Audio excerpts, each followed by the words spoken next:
வாழ்க்கையில் குட்டி குட்டி விஷயங்களை, ரொம்ப பெரிய விஷயம் இல்லைனாலும் குட்டி குட்டி விஷயத்த சரி செஞ்சு உங்களுடைய லைஃப்பில் கொஞ்சம் ஒரு தினந்தோறும் இருக்கிற தினசரி இருக்கிற வாழ்க்கையில் கொஞ்சம் ஏதாவது ஒரு சேஞ்சை உருவாக்குங்க. உங்களுக்குள்ளே ஒரு ஒரு ஒரு நல்ல ஒரு சூழலை உருவாக்கிக்கணும். இப்போ நீங்கள் ஒரு தோட்டம்னு வச்சுங்களேன், உங்கள் இதயத்தில் ஒரு நல்ல மலர்கள்லாம் அது விளைஞ்சிச்சுன்னா அது உங்களுக்கு முதல்ல நல்ல தன்மையை உருவாக்கி கொடுக்கும்.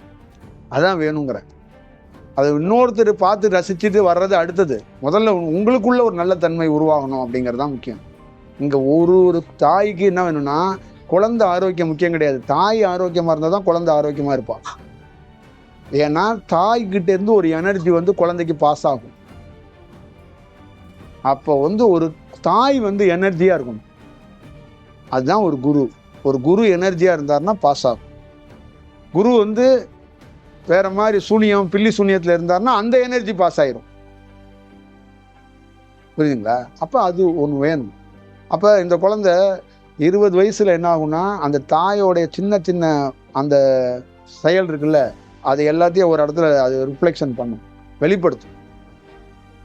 இப்போ நீங்கள் உங்களுடைய அப்பா அம்மாவுடைய குணங்கள் எல்லாத்தையும் நீங்கள் உங்கள் கல்யாண வாழ்க்கையில் அப்ளை பண்ணுவீங்க. நீங்கள் என்ன சமைச்சுக்கிட்டா வந்தீங்க வீட்டில்? உங்கள் அம்மா சமைக்கிறாங்க, அதை நீங்கள் தூரத்துலேருந்து வேடிக்கை பார்த்தீங்க. உங்கள் அம்மா துணி துவைச்சாங்க, அதை பார்த்தீங்க. நீங்கள் என்னைக்காவது ஒரு நாள் துணியை துவைச்சிங்க, இல்லை காய வச்சிங்க. ஆனால் பார்த்து பார்த்து வளர்ந்ததுனால அது உங்களுக்குள்ளே உள்ளே வந்துடுச்சு. நீங்கள் போய் அதை வேலையாக கற்றுக்கலையே, அதை ஒரு ஈஸியாக பண்ணிங்கன்னா அது உங்களுக்குள்ளே கடந்துருச்சு. அதே தான் விஷயம். அதே மாதிரி தான் உங்கள் குழந்தைங்களும். நீங்கள் என்ன பண்ணுறீங்களோ அது ஒரு நாளைக்கு 20 வயசில் 22 வயசில் உங்களுடைய பற்றி அதுக்கு ஞாபகம் வரும். இப்போ அதுக்கு ஞாபகத்திறன் கம்மியாக இருக்கும். 22 வயசில் பசுமையாக அதுக்கு ஞாபகங்கள் அதிகரிக்கும். அப்போ தாயோடைய கேரக்டர், தகப்பனுடைய கேரக்டர்லாம் அது கொஞ்சம் மேல் நோங்கும். இல்லைன்னா அதை நினச்சி பார்க்கும்.